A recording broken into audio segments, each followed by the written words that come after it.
And I think if you're in the Bitcoin quote unquote community, if you're mixing it up on Twitter, if you're paying attention, you're starting to notice that a unique culture is emerging. Now we seem to be learning some of these same lessons that our forefathers warned us about. The corruption of the money has been one of the repeating problems throughout history, whether we're talking about Roman times or whether we're talking about the modern nation state, and of course the regime that we're under globally right now since 1971. If we start kind of at the beginning, or I should say present day, obviously the world is in a state of, I don't know what you want to call it, disrepair. People are going where, there seems to be a greater respect for individual freedom. And so we've kind of got to this point where like all these institutions, maybe education, healthcare, finance, and media, I mean, they're corrupted. And that's, in my opinion, I don't think there's any going and saving that system. But as you're saying, we have a tool now to actually just allow us to go build this alternative system. The founding of the U.S. and the founding documents of the U.S. were phenomenal ideas. And, all things considered, they've held up fairly well. But, the problem is that we've never had something that can keep those ideas and the people that are meant to steward them in check. It's important to understand what the problem is, because then we need to make sure we have the right cure for that. But we don't have to know, we are where we are, right? We don't have to was it intentional? Was it conspiracy? It doesn't really matter. We are where we are, and understand that situation and then make a plan for that. I want to try to push my understanding into as many different nooks and crannies of this thing as I can. And the only way to do that is to talk to people, learn from people, read the books, quiet contemplation, whatever your process is. Imagine like a giant tree, like a giant oak tree, and it's got, I don't know, thousands or tens of thousands of leaves on it. And each leaf is like representative to like a problem in society, right? The incarceration rate or the divorce rate or the homelessness rate or whatever it may be. And we can sit there and we can pluck each leaf and we can discuss it. But at the base, at the root, it's the money. There is a lot of things happening in the world today, and tensions are at all-time highs. It's easy to see no matter where you look in the United States, across the world, and everybody realizes that something is wrong and it's all going to a head. Now, it's easy to get caught up watching the pain, watching the problems that are happening. However, there's a group of people that aren't sitting by watching what's going down, watching everything burn down, the car wreck, if you will. Instead, they're focused on the future. They're focused on building for the outcomes that you want. Now, I'm asked a lot of times what I would recommend to do for the future. And what I say is that if you're not happy with the future that the leaders are painting for you, then work to build the future that you want. And that's exactly what we're talking about on this show today. I'm joined by my good friend, John Vallis, and we are talking about the problems that we have today, framing that up, what they were caused by, what history shows us about that, and more importantly, what is being done, what people are doing right now in order to fix that problem, and what you can do to be a part of the solution to these problems that we have today. So let's go ahead and just jump into this interview with John right now. Hey everyone, welcome to another episode of the Market Disruptor Show. And today I'm joined by John Vallis. He is the host of the Bitcoin Rapid Fire podcast. He is a deep thinker. He's an educator. He reads a lot of literature, helping other people discover that literature. I'm excited to have this conversation today. John, thanks so much for joining. Mark, it's great to be here. I'm looking forward to this. So yeah, I know you put out a lot of content, and for those paying attention, they start to kind of get an idea of your viewpoints and whatnot. But for those that are new to you at this point, why don't you just give us a little bit of background on, kind of what you're focusing on and what you're doing? Sure.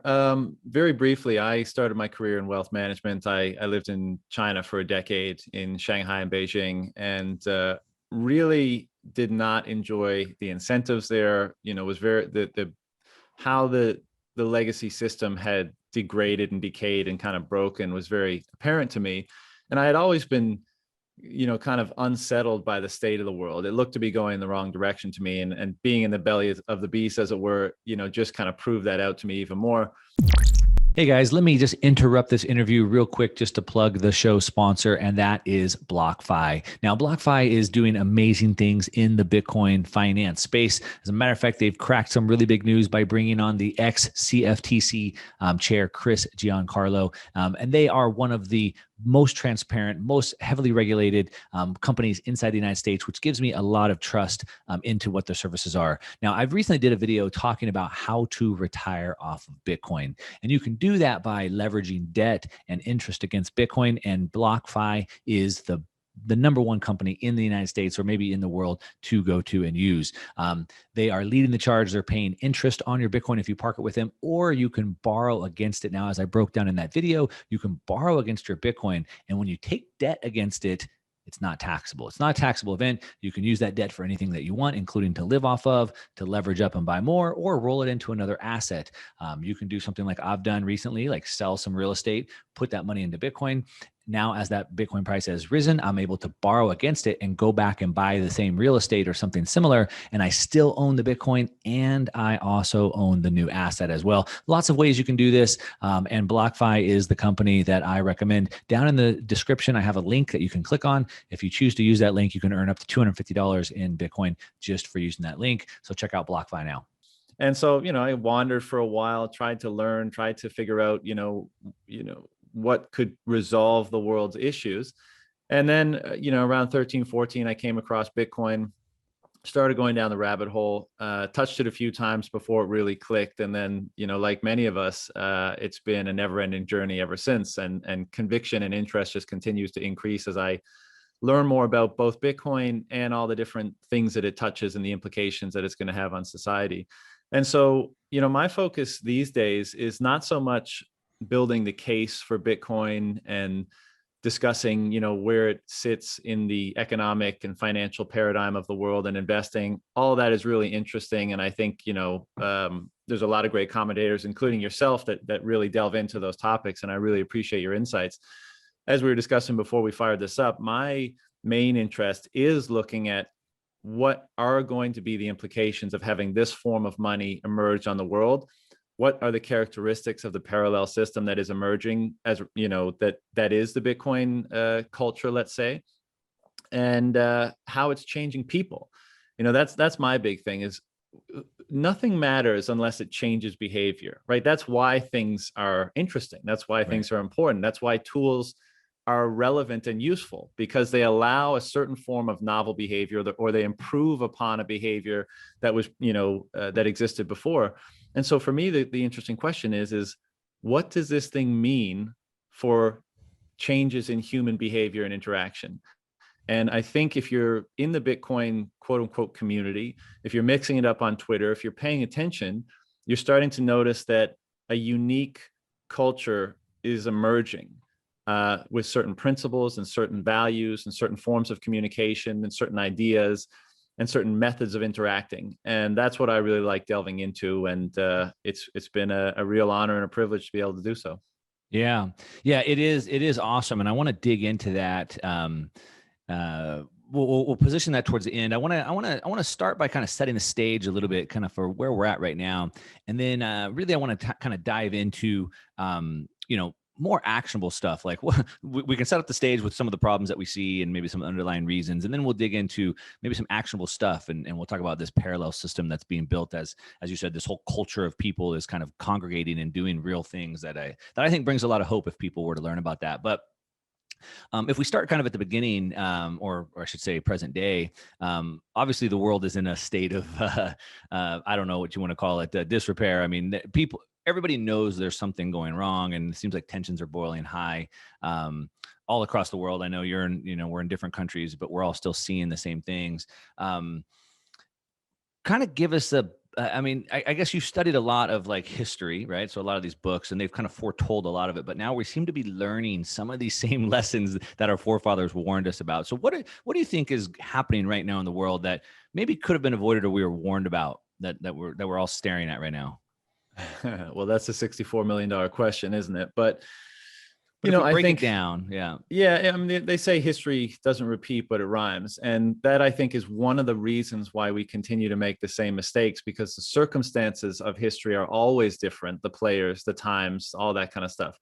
But let's say the psychological processes that underpin the thinking and the decision-making are very similar. So, and I know some people will find this extreme, but lately I've been digging into 1930s Germany, right? Because I wanted to see, or I want to try to understand better what psychological processes, what assumptions, what biases, what, what was going on in the cultural zeitgeist at the time that allowed that circumstance to unfold the way that it did. Because I reject the simplistic explanation that either everyone was scared out of their boots and they just acquiesced to, a tyrannical leader, or that they were, somehow corrupted and they were all evil and they were uniquely evil, for example, and that couldn't happen to other people because, for whatever reason. I mean, the fact is that we're all human beings. Right. And so the behavior of any one human being exists and is every human being is capable of the same behavior. Yep. The question is what circumstances draw that out? What psychological processes allow that to occur? Right. And, so the times we're in right now are really concerning for me because I see a lot of delusion in the world. I see a lot of dishonesty. I see the strength of ideology in the world. I see the corrupting effect of the cultural zeitgeist that causes people not to see things clearly and not even want to see things clearly. So, that's all extremely concerning. And what I think is different this time, to be honest, and to bring it back to Bitcoin, is that Bitcoin, I think, is a genuinely unique thing or element that we can interact with that really changes changes the dynamic in a way that might allow us to not make the same mistakes that we've made in the past. Now, will it catch on quick enough? Will enough people get it? And are we correct in our assumption about what it is? But, I don't have to explain to you, but just, for your audience, the corruption of the money has been one of the repeating problems throughout history, whether we're talking about Roman times or whether we're talking about the modern nation state. And of course, the regime that we're under globally right now since 1971, the powers that be, whoever they are. And to be honest, I think most of the time, well-intended. I don't ascribe so easily to, the notion that we have evil overlords that are, intentionally enslaving us. I think a lot of the time it's incompetence and ignorance, not malice. But nevertheless, the process that unfolds is that the money is corrupted and we lose a tether to any sense of reality and in the creation of our money. Yeah. And as a result, a world of illusion emerges on top of that. Yeah. And it's almost, poetically correct that if the value underpinning the society is an illusion, is created out of nothing, then why would you expect the perception of the society at large to be anything different? Yeah. And yeah, go ahead. That's a lot of good stuff. I want to unpack some of that stuff for just a minute. So a couple of things that you said, and I think it's important for everyone to pay attention to is that, a lot of times people want to just focus on the money and like, Mark, I just subscribed to you just to hear about money and economics and what the Fed's doing. But like all of this is intertwined, right? So you have to understand like, humanity, as you said, like humans are somewhat predictable. We all have human nature. Basically, humans are motivated by two things, right? Moving towards pleasure, moving away from pain. And so we're kind of like on this bumper ride, like moving between that. So you have to kind of understand human nature. You have to understand societal stuff to really get that. And kind of what you were talking about, I think, if I have this right, but if you look at, you were looking at 1930s Germany, and obviously that was a time of great turmoil that led to the whole world going into a war. It was almost like society is always like a push-pull, right? Like when it's a cause and then effect. So like when this type of an environment happens, then this is kind of the outcome. So I guess, are you seeing, when you're back in the 1930s, are you seeing like these certain factors were apparent in the world or in Germany at that time, which was then led to that outcome? And then maybe we see those same type of factors setting up today that could potentially lead to the same type of outcome? The simple answer is yes. I mean, I'm not going to pretend to understand all the different variables that went into the psychology of your middle-class German citizen in the early 1930s. But broadly speaking, what I think is happening is that people are being led astray by ideology, and there's not enough of a commitment to developing a perception based on clarity and truth, right? There's not enough dedication to that. And if there isn't, I think it's easy to be led astray by fear, by ideology, by a charismatic leader, by the by the different delusions that emerge as a result of how government spends money, creates money, all that kind of stuff. So Yeah. broadly speaking, the thing that troubles me the most, and the thing that I guess I try to articulate is, don't, make up your own mind. Your own critical thinking is of the utmost importance here, and never stop refining your perspective, because Right.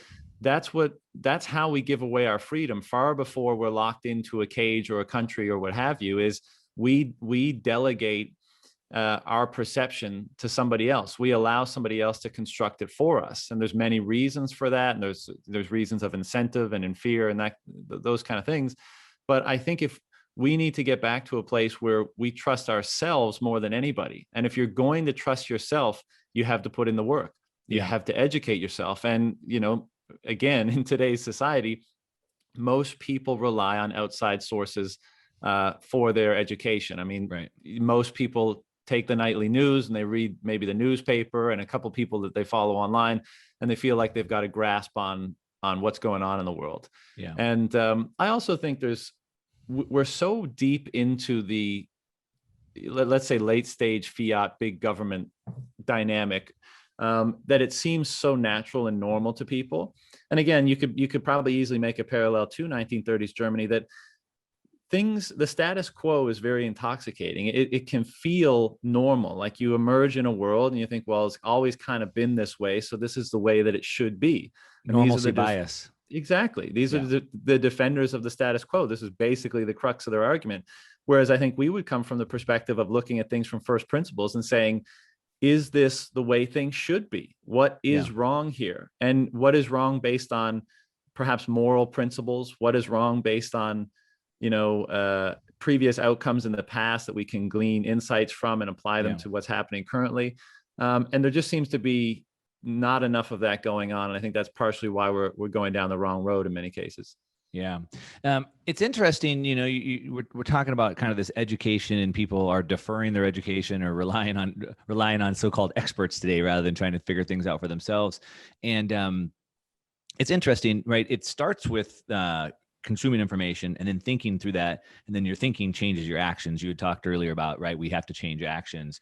But it's interesting, if we look back through history, we can see that many times, let's say, before the separation of church and state, right, the church was the state for so long, and the people didn't have the information. They didn't have the Bible. So they relied on the church to tell them what the Bible said. And they just, whatever the church says, that's what the Bible says, right? But once that was decentralized and everybody had it, they could all read it for themselves. And it was that education process that freed them. I think we could see again, the Roman Empire, 700 years of, an amazing republic, and it fell. We went to the Dark Ages. They lost all the education. And then the Renaissance, people got the information again, and boom.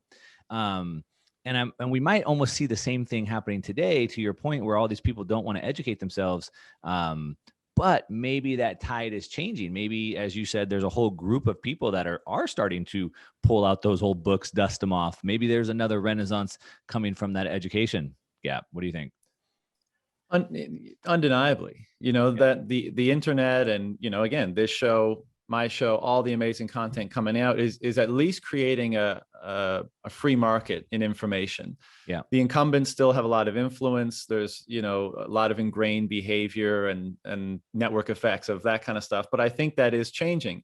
And the reason why Bitcoin is so useful in that regard is because, some people may not be that compelled to learn or enhance their perspective for that reason.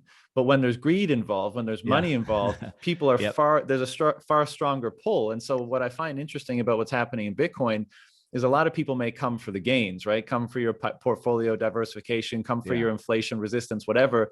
But you wind up in this community that is really has a tremendous appetite for learning about all the different ways that this thing is relevant and meaningful. And so, yes, that means in the economic, financial, and investing realm, but it also means in the social, it also means in the historical, it also means in the psychological, it also means in the philosophical, and even the spiritual. And we're still figuring out what all that means. But the point is that these people are, it's kind of a revivification of their intellectual curiosity, where Hmm. I think a lot of people, you get put through the meat grinder of formal education. You come out of your K-12 school, you go into university, a path is kind of set for you. You put your blinders on, you work, you try to enhance your life and achieve the things you want to achieve. Hmm. And your intellectual curiosity gets dialed down dramatically because you have the focus. I think what Bitcoin is doing is turning that back up. And because it's kind of proposing to people like, hey, there's a new world emerging here. There's a new paradigm emerging here, and it's going to change a lot of things very radically. And, it behooves you to learn about what's going on and what those changes might be. And also, hey, look, I think, at least from my perspective and a lot of the people I speak to, it reminds you how fun it is to learn about something that's both Yeah. interesting and meaningful, right? It's And that's a not great just an point. Yeah. intellectual, exercise. It's Yeah. actually relevant learning, and that's a blessing. Yeah. Yeah. That's a great point that you just brought up. And I think, if you look at like an art, so martial arts or painting or any type of art, it's really like it's a lifelong journey, right? You don't ever achieve the pinnacle of that. And if anybody's done a sport or a martial art or even just working out or whatever, like you love those gains, like, oh, I learned this new move. I can't wait to try it again. And there's fulfillment in like getting better at that craft. And I think education could be the same way. Like you take that red pill and all of a sudden you have this new world, and now there's this curiosity, and each time you learn something you realize how much more there is to learn. And so maybe it's kind of like that flywheel. I like that. Now you said something earlier that you said you don't know how, the world of illusion. You don't know how much was well intended versus evil. I'm curious, it seems like I would agree with that. We have generations now that have been taught wrong information. And so I guess they're just naive or they're ignorant or whatever.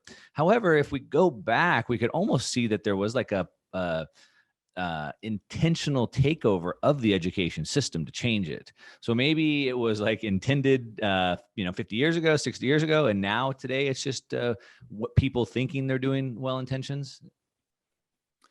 Yeah, I mean, I think there's almost always agendas, right? But I think very, very few people consider themselves to be evil, right? I guess, and Sure. it's a matter of where you stand. It's a matter of perspective, right? Sure. One person executing on their agenda and their incentives might be construed as opposing the incentives and the agenda of another person, and maybe they characterize that as evil. But Right. is that like outright evil, like a desire to do ill in the world? Probably not. Although you could make a case that it's always subjective. But my point is just that I think most people are playing to their incentives and doing what they think is best for themselves. And maybe there is often not enough consideration for the greater good or the people that those actions might impact. That's definitely the case, Yeah. especially in the current money regime that we exist in today. But the point for me is, it doesn't matter. Like, if you're a conspiracy type, like, I don't think you're ever going to be able to discern the truth, right? You might have clues of what's going on or what agenda might be operating, but I just don't think that stuff can ever be discerned with any degree of certainty, and I don't think it matters, right? Like, I think whether it's some grand conspiracy to enslave you, or whether it's an issue right at the basis of the system that creates all these bad incentives that allows people to take advantage of them everywhere, all the way up the ladder. Yeah. I don't think it matters in terms of what solution is best, right? Yeah. So, as we were discussing before we came on, to me, Bitcoin is the greatest force for positive change that the world has ever seen. And so I'm just going to lean into that as hard as I can, rather than trying to specifically identify the source of all the different problems. And I think it's good to be educated about uh, what's going wrong, because that can be a motivating force about how much the energy you bring to finding a solution. So I think there's an element of identifying what's going wrong, but maybe not all the way into knowing exactly why that is. Because I think the most important thing is a solution available? Is a solution in front of you? If the answer is yes, then learn as much and engage as much as you can about and into that. And I think that's the best way to resolve things. Yeah, I actually really like that. I agree with that. I think it's important. It's important to understand what the problem is, because then we need to make sure we have the right cure for that. But we don't have to know. We are where we are, right? We don't have to like, was it intentional? Was it conspiracy? It doesn't really matter. We are where we are, and then understand that situation, and then make a plan for that. Um, that's why I've always really tried to focus my content on why. Why is Bitcoin even important? And you have to Mhm. start to understand what those problems are in order to understand how Bitcoin can start to solve that. So let's transition into that a little bit. So we are where we are, as we just said. We're in this world that has gone increasingly towards centralization and globalization and all those types of things. We've also seen, I think, the internet allowed the rise of centralization. So Google took over, right? Kids in first grade are starting with Google Chromebooks, like that's all they know, right? And so the internet has allowed that rise of centralization. But what we've also seen is that this manipulation, I like to say manipulation always leads to, centralization always leads to manipulation. And so Facebook's stealing the data, and Wells Fargo's putting fake bank accounts on, and the government's doing whatever, right? And so we've kind of got to this point where like all these institutions, maybe education, healthcare, finance, and media, I mean, they're corrupted. And that's, there's, in my opinion, I don't think there's any going and saving that system. But as you're saying, we have a tool now to actually just allow us to go build this alternative system. Hey, sorry to interrupt this video just one more time. I'm not running Google ads, so it's actually way less interruption than I normally would have on a video. And that's because it's sponsored by BlockFi. They are opening up the world of Bitcoin and financial products, offering to pay you interest on your Bitcoin, better than owning a rental property that you have to manage and control and have the risks. You can just earn interest on it, or you can leverage against it. Now, I plan to hold my Bitcoin forever and literally never sell my Bitcoin. So how do you do that? Well, if I need money, I don't want to sell that Bitcoin. I'm going to pay tax on it. All right. I'm going to end up with less, and I don't have the Bitcoin anymore. So a better way to do it is to borrow against the Bitcoin. So I've put all my money into Bitcoin. If I want to buy a car or I want to buy a house, I can borrow against it at very, very low competitive rates, get my house, get my car, whatever that may be, and get to keep the Bitcoin. Now, I've done a whole video on this. You can find it. I'll link it down in the description below, how to retire off of Bitcoin without paying taxes. And you can do that with BlockFi services. I'll link to the video down below. I'm also going to put a link to BlockFi. If you choose to click on that link to check them out, you can earn up to $250 in free Bitcoin just for using that link. And that's it. Let's go ahead and get back to the interview.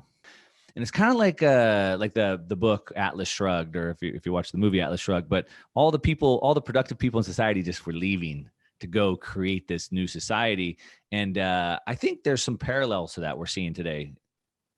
Yeah, absolutely. And one of the points a couple minutes ago, we were talking about this kind of reinvigorating effect that Bitcoin is having. I think a huge part of that is also the hope element.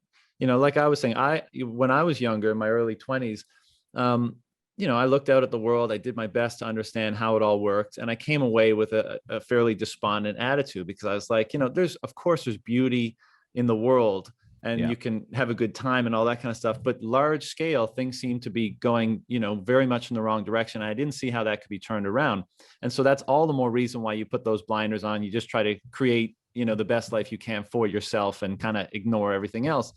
Whereas Bitcoin, I think that one of the reasons why it's invigorated people is because it now has changed that perception of the future from not such a rosy picture to the rosiest that you could ever imagine. The Renaissance times 100 or times 1,000. Right. And so this just awakens so many things in us that maybe were latent or that we didn't even know existed, to learn and to engage and grow. And as you say, I think a parallel system is emerging, and I think we're seeing the initial stages of that. And there's a couple elements of that. One is people are going where there seems to be a greater respect for individual freedoms, right? Because this is, after all, I think a revolution in individual sovereignty. Bitcoin allows you to be self-sovereign over your money. And Right. once you have that experience of self-sovereignty over perhaps the most important thing over which you can have that, Mm-hmm. I think that gets juxtaposed to other areas of your life, and you say, well, this is such a great, empowering feeling of being sovereign over my money. What would it feel like to be sovereign over my education? What would it Right. feel sovereignty over my living circumstances and my Right. food supply and that kind of stuff? And I think people are going out and trying to develop those solutions. And I also think what's interesting, and I agree, I don't think there's going to be much changing the incumbent system. I think we're going to have to build something better. And what I'm finding really interesting is that people with the orange colored glasses on, right? Big people that kind of took the Right. orange pill and they're seeing the world through a very, in some cases, dramatically different lens of sound money, of self-sovereignty. They're looking at these things like education, like the food supply, like whatever, and they're actually reimagining it through that lens. And Right. it's really fascinating to see some of the solutions that are beginning to emerge as a result of that. And I don't think it's a shock. I don't think it's a surprise to many people, because if we're being so critical of what's emerged as a result of using fiat money, let's say, the mindset that emerged from a society using that, then we should expect a fairly dramatic perception and mindset to emerge from a society that is predicated on a incorruptible sound money. And one that I spoke to some people on the podcast recently was this decentralized cattle co-op, where these guys are reimagining how to raise cattle, and they're bringing together people who want to ranch, investors and landowners, and getting ancient DNA, very resilient cattle to both regenerate, kind of a permaculture sort of idea where they're regenerating the land. They're giving people the opportunity to be self-sufficient. And it's, I won't explain it very well. So I refer people to that podcast that I had recently. But the point is that people are seeing the world differently and they're developing different solutions. And we're just at the very beginning of that. And I'm super pumped to see, because one of the things people ask me a lot is, I'm super into Bitcoin, but I'm a architect, or I'm super into Bitcoin and I, make chairs or whatever. And I want to be more involved in Bitcoin. And so, up to this point, it's been like, well, you can start a Bitcoin company, or you can be a podcaster, or you can do not very many different things. And what I think is interesting that we're starting to see now is people are realizing that Bitcoin is money, and money is money touches everything. And so whatever it is you do, I suspect that when you put on the Bitcoin lens, you'll see what you do differently, and you'll see an opportunity to do what you do, but with a Bitcoin twist. And I think that's what we're starting to see. And that's what's going to be the impetus for creating this parallel economy that we've been referring to. Yeah, that's a great way to put it. I kind of look at it like imagine like a giant tree, like a giant oak tree, and it's got I don't know, thousands or tens of thousands of leaves on it, and like each leaf is like representative to like a problem in society, right? The incarceration rate, or the divorce rate, or the homelessness rate, or whatever it may be, and we can sit there and we can pluck each leaf and we can discuss it. But at the base, at the root, it's the money. Right. So it's like that's the root of all those problems that we have. And if we, if we can fix the money, we can fix the world. And so as you said, I think it was a perfect, right? You have that orange colored lens. And so you first take control of that money, and it just changes the way that you look at the world. So it gives you a different time preference all of a sudden. Right now you can focus on the future instead of taking away some of that uncertainty of the near term. And what it's doing, kind of like back to the Atlas Shrugged, right? It's attracting this mind share of people that are pulled together on value. So like society today is trying to break people into identities, but like people don't usually group on identities, right? They group on values. And so it's pulling this whole group of people that have this freedom loving, self-sustaining, self-reliant culture, and now they're reimagining that world like that cattle company, which is great. Even like education, I mean, you're doing like book clubs, right? So you're like pulling people together and like, let's look at this book and let's study it, let's discuss it. And even that is a different way of doing things. Now you're kind of taking on education. Yeah. I mean, this is what I love so much about this whole phenomenon. It's like, it is about each and every one of us changing and developing. Like, we kind of end up having this idea, at least some of us, as we grow up, like we kind of have a set image of ourselves, how we fit into the world, who we are, that kind of thing. Yeah. And what I love about this is, I think, inspiring people to reopen that door, right? And like kind of explore who they might be, and what they might be able to understand, and the perspectives they might be able to inhabit, and then to feed into a culture that values that, and that is all about kind of enhancing that, and a genuine excitement about what it means that we now have this thing that we can coalesce around, that is inspiring us to develop and grow, and allowing us the opportunity to feed into it to kind of grow the whole. So I think it's awesome. And I think your point about how it's kind of a magnet bringing people in is amazing. And I think it's so great to see that something with the principles that you articulated, something that is about freedom, something that is about fairness, something that is about personal responsibility, something that is about independence. Like, these are really good values and principles, right? And to see this thing, self-selecting to pluck out all those people around the world who are kind of on the initial stages of embodying or feeling or valuing those things, all being pulled into Bitcoin to make this thing stronger, make this thing more robust, make this thing more dynamic. And as a result of doing that, they expand the surface area of what this thing is. So then the next cohort of people will be pulled in as well. So it's a brand new culture emerging around, I think, far better principles than the one we currently have. Yeah. And it has this magnet-like effect on picking out the people that are closest to those principles already, and then further away, and then further away, and then further away as it expands and it gets bigger. And it's a genuine paradigm shift and a genuine cultural phenomenon that's underway. Something else that's interesting, I think, is I think if you look at the United States, the founding of the United States, and really, I think, what's made the United States great was a belief in individualism. And it's the individual that should have the liberty and the freedom, and that then adds to the collective good. And so what do I mean by that? Well, you and I were different people, and we look at the world differently. And that's a good thing, because I see different problems than you do. And so now I can go out and solve those problems, which you probably wouldn't have seen and you wouldn't have solved. And so if we're all the same, if we're all, in a collectivism, we're not solving all those needs. And then, so I think layering onto what you've just said, Bitcoin is attracting people who are about self-reliance, about self-responsibility, that are into individualism. And so they've come together on a shared group of values, but because they're all individuals, it's this decentralized method of going out and seeing these problems, whether that be getting good meat on a sustainably raised land to people. I've seen people that are starting like little pods for schools, right? Everyone's being homeschooled today, or a lot of people are, a lot of kids are. And so, maybe a decentralized way to attack education. Obviously, finance is already being disrupted.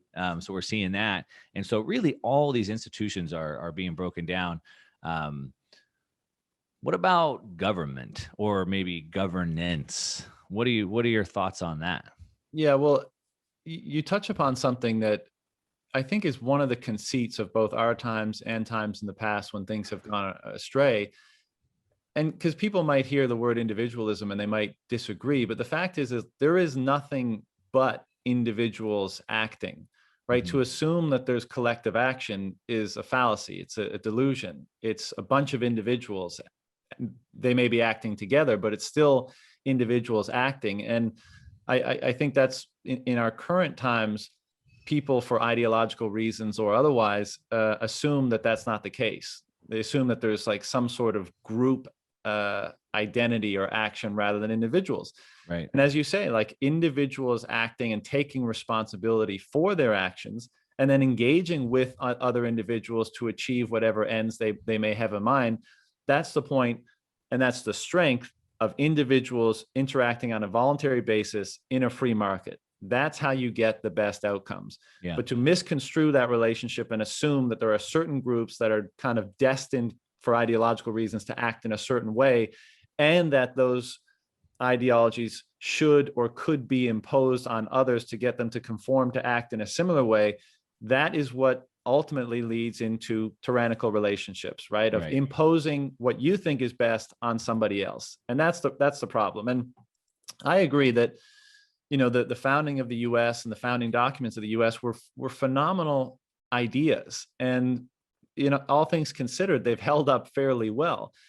But, the problem is that we've never had something that can keep those ideas and the people that are meant to steward them in check. How can we stave off the corruption of the individual? And I think this is where we get into kind of esoteric territory with Bitcoin, because we can make rules and we can all agree to abide by them. But what do you do when people cheat? And what do you do when people cheat at scale? And what do you do when powerful people cheat? And Yeah. there's answers to that, but there's no great answers to that. And I think that is why societies have kind of always degraded, or at least they've gone away from their founding principles, because humans are corruptible. Right. And if Bitcoin, I mean, the proposition or the possibility here is that Bitcoin is somewhat of an incorruptible substance that will allow us to coordinate human interaction, not only in a better way than we've ever done before, but in a way that maybe cannot be corrupted. And I know that's a big statement, and time will tell if it's accurate or not. But on the question of governance, I think most of the governance should be in the free market. And the fundamental, the most important piece of the free market is the rails on which it runs, and that is the money.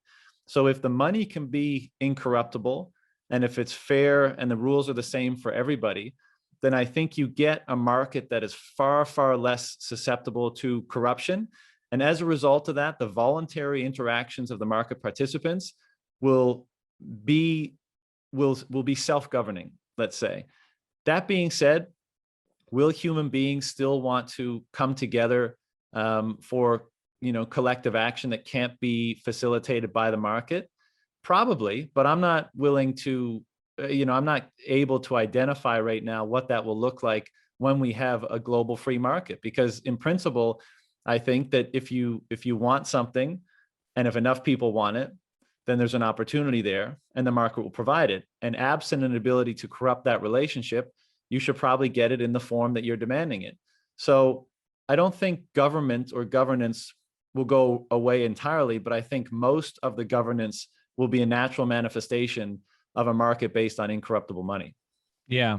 Yeah. I think that's a great point. And I think, what smart people would do is they would look for areas that had success and try to kind of reverse engineer that. Success leaves clues, I always say. So like, wow, this was very successful. What were the ingredients that made that successful? So we can see examples all over. I mean, Hong Kong was a good example of that. The United States was a great example of that. And what's interesting, the way the United States was founded was it was founded on a decentralized government. So they came from like this monarchy, which is the ultimate centralized government. And they came and they created a republic where all the states were to be independent of each other. In that type of a role, the president of the United States is really inconsequential. And like the president of the United States, nobody even really cares because they don't really have any power other than some foreign affairs. But that's trended to become more and more centralized. And so looking at where success, right? The United States had massive success for hundreds of years based off of that principle. Like I said, Hong Kong, we could look at Germany, East and West. I mean, it's a perfect example, but I can see it's decentralizing more in smaller pockets of government. And I would say that, 330 million people in the United States is just way too many to be under one regime, right? Because they don't know that. But back to the point you were talking about and laying that foundation with Bitcoin, I'm looking at it like if you Bitcoin's a lot of things, and that's why it's so difficult to understand. There's been 4 technological revolutions in the last 250 years, and not new technologies, but revolutions where it literally changed human life, right? So we had the Industrial Revolution, bringing people out of farms into factories. That was a massive change. We had steam engines and steel. Steel, that was massive. On and on and on. We had automobiles. Like people had walked for all of mankind, and now they could ride. If you look at that, every 50 years basically is how that breaks down. The last one, 1971, was the invention of the microprocessor, which of course allows us to do what we're doing right now. 50 years from 1971 is right now today. And I think we're on another technological revolution with this decentralized technology, obviously the Bitcoin blockchain, which will change the way society works forever, just like the microprocessor did, just like the automobile did as well. And so a lot of times people try to say, oh, it's kind of like digital cash. I get that. Sure. It's like digital gold. Okay. But to your, the point we're both making, I guess, is that moving towards this decentralization, and we can see that setting up. And so whether that's decentralized government or whatever, but yeah, it's a technological revolution. I think humanity is going to be forever changed off of that.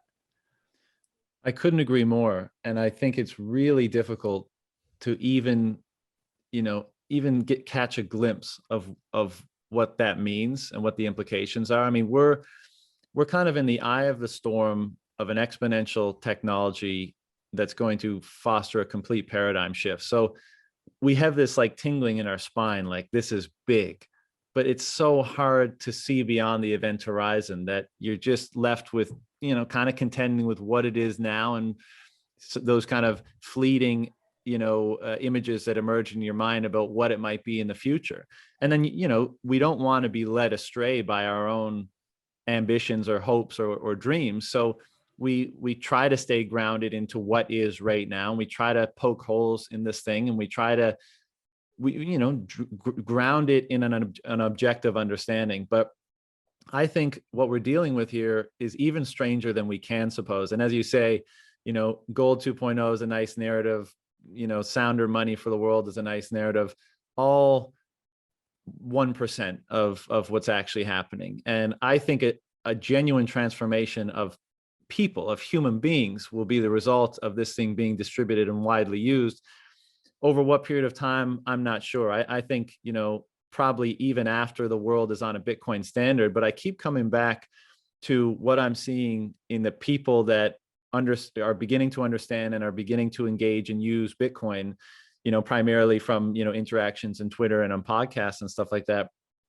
I think that gives us the clues to what kind of a culture will emerge on top of this thing.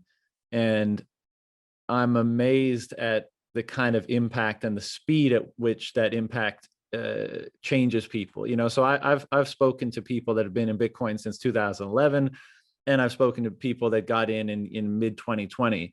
And just to hear the stories of how understanding and engaging this thing has changed their perspective radically on so many different things in a manner that they universally deem as beneficial. Yeah. And it's one of the hallmarks is that it's super humbling. You're now kind of in the presence of a change and a thing that's creating that change that you cannot understand, but that is incredibly meaningful and is a tool to use for the improvement of your life and the improvement of the broader structure of the society that you're in. And that's really humbling. And I think that's why there's such a hunger for trying to understand it, because you don't want to take that arrogant or hubristic position where like, okay, I get it. It's gold 2.0, balance out my portfolio, sharp ratio, whatever. There's just this sense that you're like, this is way bigger than I'm capable of comprehending right now. So I want to try to push my understanding into as many different nooks and crannies of this thing as I can. And the only way to do that is to talk to people, learn from people, read the books, quiet contemplation, whatever your process is, to try to get a sense for how meaningful this thing is. And that's why we're so lucky to have the great writers that we have in the space and the great speakers and all the great books and articles and stuff like that, because they help us gain insight into what this thing actually is, because it's still very much ill-defined, I think, even in the minds of the most convicted, bulls out there. Yeah, I agree. Great point. And we're going to kind of wrap it up, but I think that was kind of a great point to kind of transition to just the hope, right? So we obviously started talking about a lot of problems, and the world's messed up, and it's easy to be super scared. And on top of that, not just the problems that we have, but we have some leaders, the World Economic Forum, telling us by 2030 you'll own nothing and you'll be happy, right? So there's definitely people that have that agenda for us, and that's very scary. And a lot of times, maybe people are like an ostrich with their head in the sand or whatever it may be. But the reality is, and I like to just remind people that if that's not the future you want, then that's not the future you should have. And you should be working towards bringing a different future, the future you have.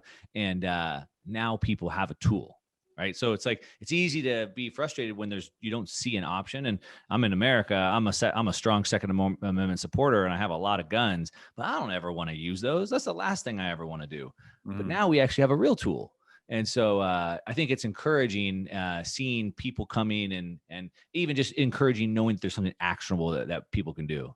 Yeah, I mean, I'm with everyone on the frustrations that the current world circumstances cause me to feel, and I've got to remind myself on a daily basis not to engage in the frustration and not to engage in the mudslinging, and just to focus on the solution. Because we referenced the sovereign individual maybe before we started recording, but that book kind of elucidates the fact that it's the technological changes and the technological innovation that emerge on the world that are the primary cause for the shifts in the structure of governance and the quote unquote logic of violence that basically limits people's degree of freedom, right? So instead of, and I think a lot of people know this in their own lives, that like if you try to persuade them of an opinion you hold, that's a very difficult thing to do because they're grounded in their own perspective and worldview. But if you engage in a solution that's positive, that enhances your life, that benefit is apparent to people. And I think that's what causes them in their own mind to say, what's going on with that person over there? Like, they seem happy, they seem successful, they seem like they're engaged. Like, those are things that people are attracted to. And I think that they're curious about. And that's the thing that will lead them to place on pause their own, perspectives and their own opinions, and dip their toes in the water and see what else might be there. And so, I totally agree. Bitcoin is a weapon of freedom, and it's a peaceful weapon of freedom. And it's one unlike that we've ever had before, that I think, if we're right, fixes a lot of the systemic issues that a lot of us have been identifying and that frustrate a lot of us. So, I think that's the way forward here. Don't get mired in the quicksand of the political arguments du jour or the social problems.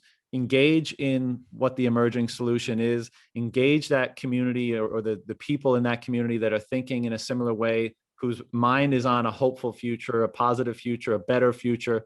And do that both for the betterment of your own circumstances and for the broader picture. And I think if we all take that upon ourselves to improve ourselves, engage in things we believe are meaningful, and engage with people that we think are good and doing good work, if we all do that, we're going to wind up with a better world at some point in the future. And that's probably the quickest way to get there.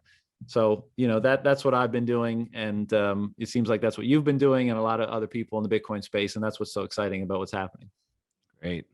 Well, that's a great note to end on, a great message of hope. So we'll go ahead and wrap it up with that. So hopefully everybody saw the problem, but now they see a solution. And I think, like I said, once human nature is like, I feel like humans need like that goal, just like a carrot to chase sort of a thing. And so now everyone has that carrot. So great time, John. I appreciate you taking the time and talking with us today.